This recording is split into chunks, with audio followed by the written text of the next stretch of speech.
الناس اللي بتزايد يعني ومعاها اولادها واسرها، واحيانا في ناس اصلا ما طلعتش بعد الانقلاب ده، لا ده طلعت اصلا من مصر من زمان ومعاها جنسياتها وعندها اولادها بجنسيات اصلا مش مصريه وعايشين واخر تمام، وبيزايدوا على واحد زي مثلا وعلى زي غيري. انا واحد ما شفتش ولادي من اكتر تقريبا دلوقتي 9 سنين. ولادي كبروا ومنهم اللي اتجوزت وما شفتهمش ومش عارفه اشوف. اللي بره مرتاحين، هم مجموعه مختاره من اول ما طلعت بشنطه هدومها، النهارده عندها املاك وعربيات وفلل والكلام ده كله من الدعم. تمام. مبدئيا في $1,000,000 بيجي بيتقسم على مجموعه كده.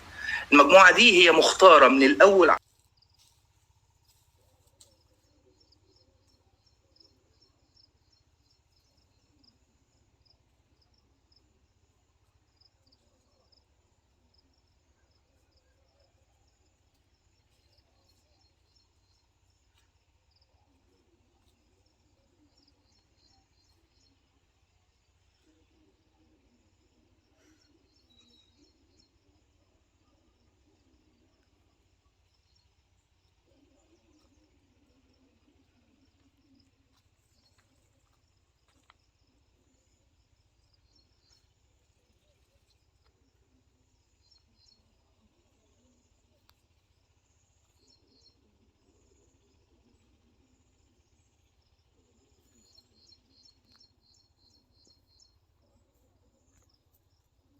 هنا الجو احسن من هناك، صح؟